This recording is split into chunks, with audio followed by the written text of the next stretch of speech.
अभी आप जिस देश को देख रहे हैं, यहाँ की महिलाएं पुरुषों के मुकाबले काफी पढ़ी लिखी हैं। यहाँ की आधुनिक संस्कृति ऐसी है कि लड़की लड़की आपस में शादी कर लेती हैं और लोग इसे स्वीकार भी करते हैं। लोगों को दुनिया में सबसे लंबा माना जाता है। यहाँ के पुरुषों की औसतन हाइट 6 फीट तो महिलाओं की 5 फीट 7 इंच रहती है। जितनी आबादी नहीं है उससे ज्यादा लोगों के पास साइकिलें हैं।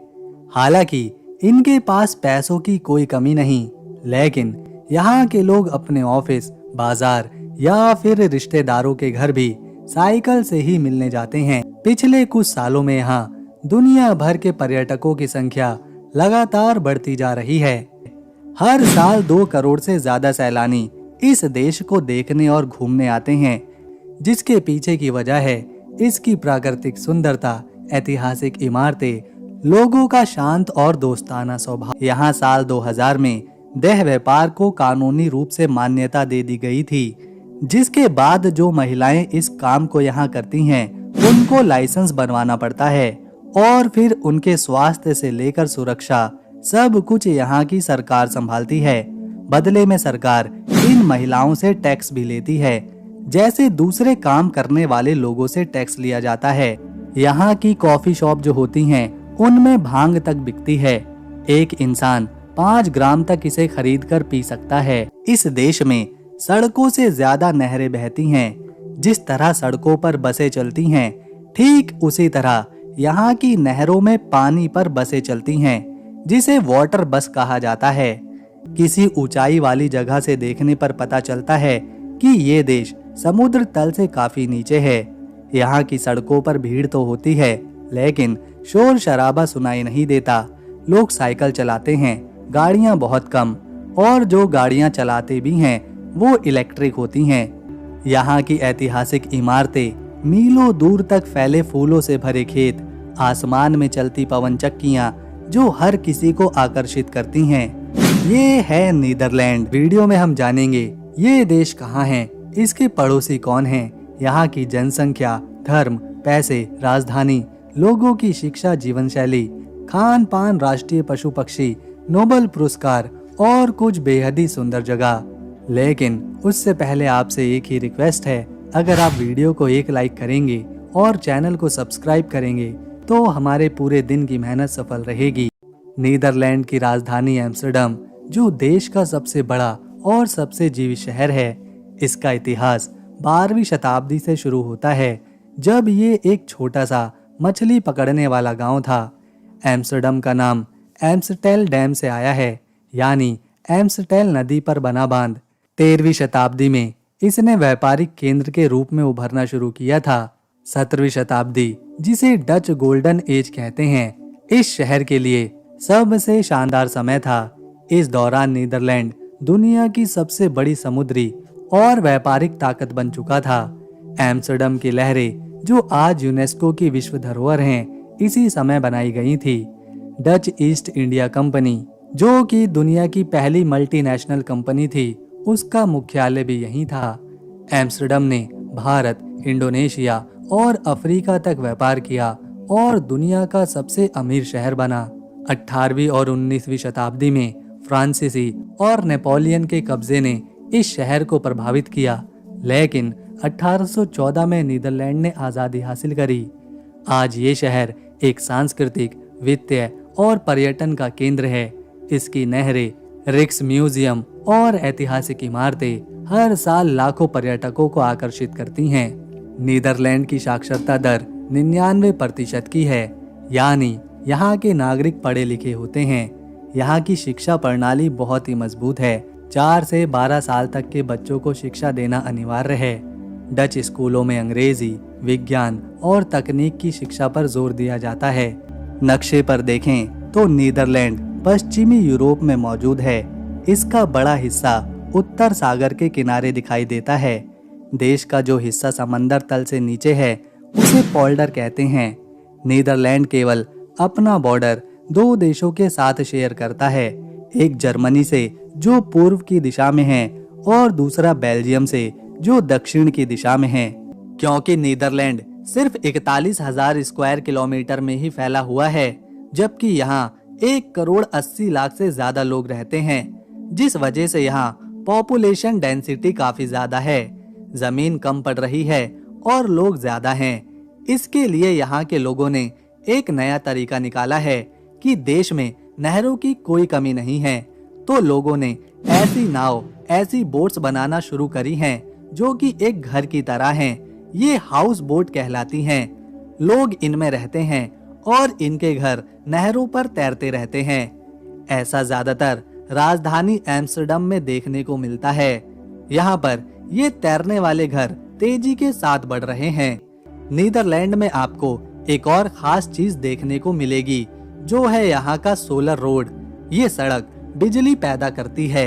ये दुनिया का पहला सोलर रोड है जिससे बिजली बनाई जाती है।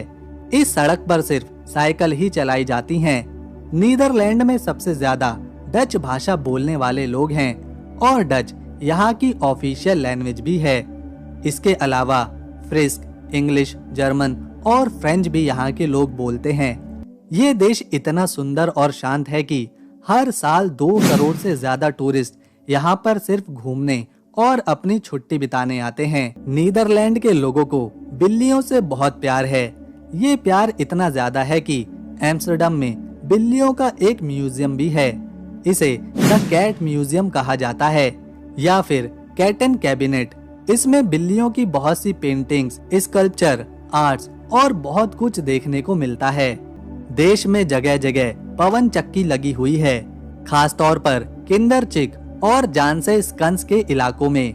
ये पवन चक्कियां नीदरलैंड की प्राचीन तकनीक और प्राचीन सुंदरता की पहचान है। डच इतिहास और वाटर मैनेजमेंट सिस्टम को भी ये दिखाती हैं। नीदरलैंड में चलने वाली करेंसी यूरो है। यहाँ पर एक अनोखा त्योहार मनाया जाता है जिसे किंग्स डे बोलते हैं। हर साल 27 अप्रैल को नीदरलैंड के लोग इसे मनाते हैं, क्योंकि 30 अप्रैल 2013 में विलियम अलेक्जेंडर पहली बार राजा बने थे। 27 अप्रैल को उनका जन्मदिन आता है और इसी दिन इस त्योहार को मनाते हैं। इस दिन यहाँ के सारे लोग संतरी रंग के कपड़े पहनते हैं, क्योंकि नीदरलैंड में संतरी रंग राष्ट्रीय रंग है। पूरा शहर, राजधानी एम्स्टर्डम संतरी रंग से सजा दिया जाता है। सड़कों पर नई दुकानें लगती हैं, जिसमें अलग अलग तरह का सामान बिकता है। इस दिन हर जगह संगीत, डांस और कंपटीशन कराए जाते हैं।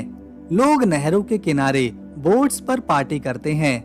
राजा और रानी खुद लोगों को पार्टी देते हैं, उनके साथ रहते हैं, जो कि इंडिया के 93 रुपए के बराबर है। नीदरलैंड में एक जगह है बार्ले नसाओ। यहाँ की सड़कों पर घरों के पास 2 देशों का बॉर्डर है। ये कोई दीवार नहीं है, कोई फेंस नहीं है, बल्कि सड़क पर एक ब्लैक पट्टी बनाई गई है जिस पर क्रॉस के निशान हैं। ये कुछ और नहीं बल्कि 2 देशों के बीच का बॉर्डर है। एक तरफ नीदरलैंड है तो दूसरी तरफ बेल्जियम। इससे लोगों का ही फायदा होता है। इन्हें दोनों देशों की सुविधाएं मिल जाती हैं। एक तरफ आपको नीदरलैंड का झंडा लगा मिलेगा तो दूसरी तरफ बेल्जियम का। कई बार तो ये बॉर्डर लोगों के घरों के बीच से गुजरता है, जिससे उस घर का आधा हिस्सा नीदरलैंड में तो आधा हिस्सा बेल्जियम में आता है। एक कदम इस लाइन से पार रखा तो अलग देश, दूसरा कदम लाइन के उस पार रखा तो एक अलग देश। ऐसा बहुत ही कम देखने को मिलता है।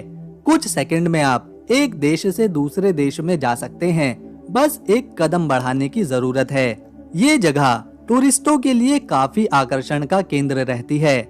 लोग आते हैं और एक ही देश में रहकर 2 देशों का मजा उठाते हैं। जेल तो बनाई गई हैं, पर इन जेलों में कैदी ढूंढने से भी नहीं मिलते। साल 2013 की बात है जब नीदरलैंड की 8 जेलों को बंद कर दिया गया था, क्योंकि उनमें रखने के लिए कैदी ही नहीं बचे थे। इस देश का कानून सख्त है, जिस वजह से लोग क्राइम कम ही करते हैं। इसके अलावा जो कुछ कैदी हैं भी, उन्हें सीधा जेल में नहीं डाल दिया जाता, बल्कि उन्हें सुधारने के लिए सुधार गृहों में भेजा जाता है, जहां उन्हें एक अच्छे नागरिक बनने और क्राइम से दूर रहने के लिए प्रेरित किया जाता है। इसी वजह से आज नीदरलैंड दुनिया के सबसे सुरक्षित देशों में से एक है। यहाँ की 50% आबादी ईसाई धर्म को फॉलो करती है। 42% में ऐसे लोग हैं जो किसी भी धर्म पर यकीन नहीं रखते। 6% में इस्लाम को मानने वाले रहते हैं। 0.5% में हिंदू हैं। 0.5% में यहूदी हैं। बाकी 1% में अन्य धर्मों के लोग आते हैं। दोस्तों, नीदरलैंड की सरकार ने गैसोलीन और पेट्रोल को बेचने पर, बैन करने पर कई योजनाएं बनाई हैं। साल 2030 तक नीदरलैंड में पेट्रोल डीजल से चलने वाली गाड़ियों को बेचने पर पूरी तरह से रोक लगा दी जाएगी और इसकी शुरुआत हो चुकी है। कई ऐसे शोरूम हैं जहां सिर्फ इलेक्ट्रिक व्हीकल ही बेचे जाते हैं। पूरे देश में तेजी के साथ इलेक्ट्रिक व्हीकल को बढ़ावा मिल रहा है। जगह जगह पर चार्जिंग स्टेशन खुल रहे हैं। लोगों ने खुद पर्यावरण और क्लाइमेट चेंज की समस्या को देखते हुए पेट्रोल और डीजल से चलने वाली गाड़ियों का इस्तेमाल करना भी बंद कर दिया है और अब यहाँ पेट्रोल की खपत भी कम हो रही है। इससे नीदरलैंड का पर्यावरण और साफ आबो हवा हर किसी को पसंद आ रही है। हवा में किसी तरह का कोई प्रदूषण नहीं है। देश पूरी तरह से कार्बन फ्री बनता जा रहा है।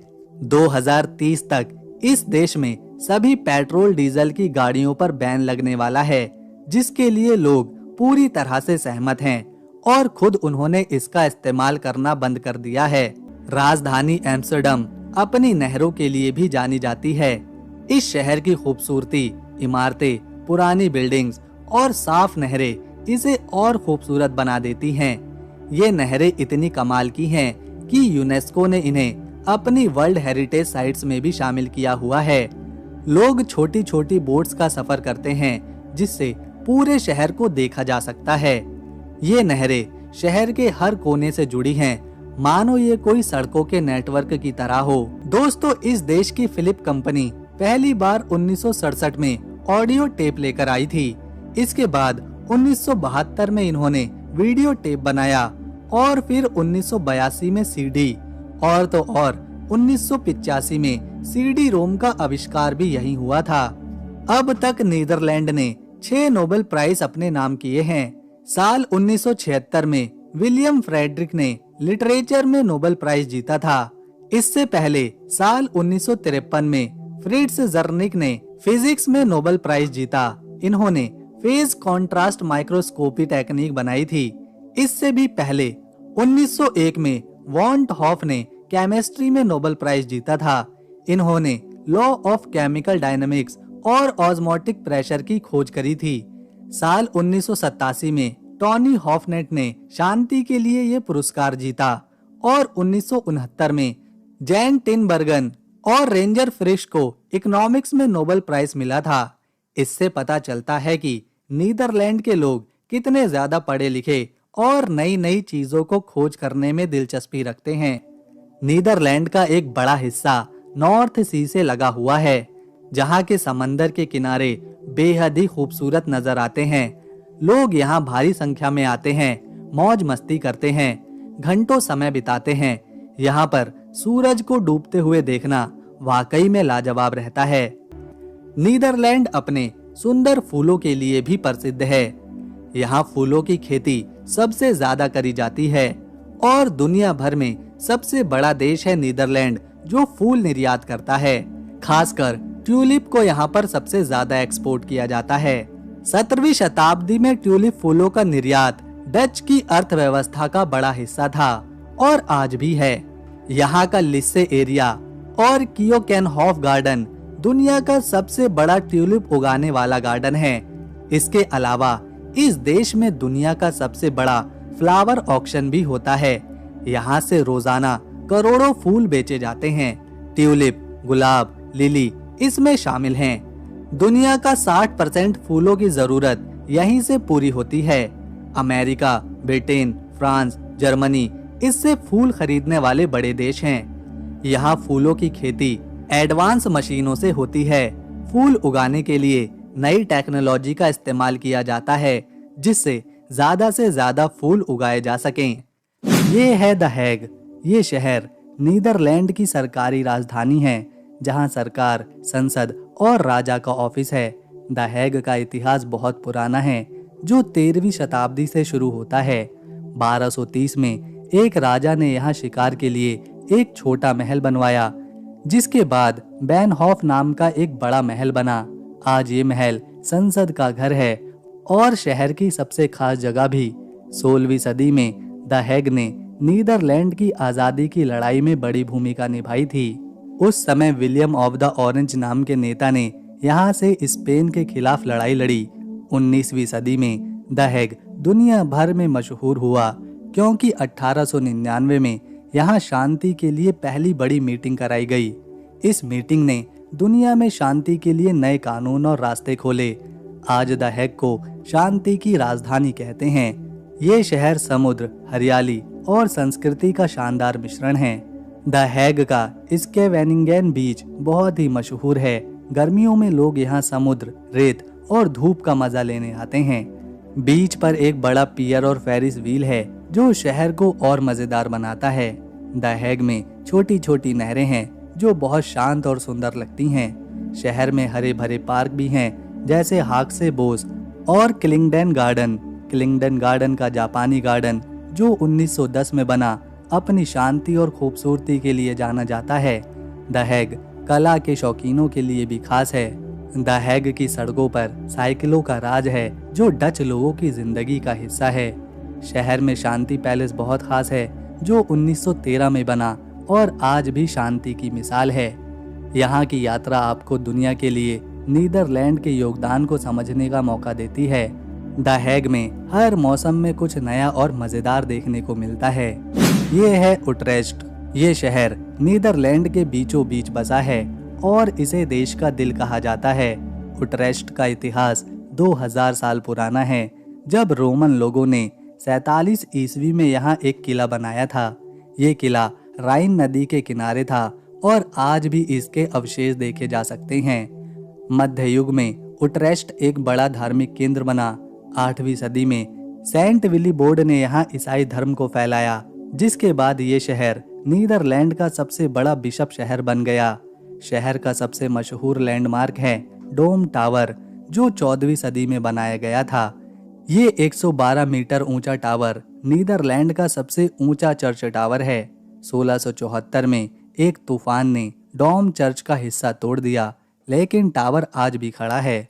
ये शहर अपनी नहरों, हरियाली और मस्ती भरे माहौल के लिए मशहूर है। उट्रेस्ट की ओउ दे ग्रास नहर शहर की जान है। इस नहर के किनारे पुरानी इमारतें, कैफे और दुकानें हैं जो इसे बहुत खास बनाती हैं। नहर के बीच बने तहखाने अब रेस्टोरेंट और बार बन चुके हैं, जहां लोग खाना पीना खाते हैं और मस्ती करते हैं। रात में नहर की रोशनी शहर को और सुंदर बनाती है। उट्रेस्ट में डोम टावर से शहर का नज़ारा बहुत ही कमाल का दिखाई देता है।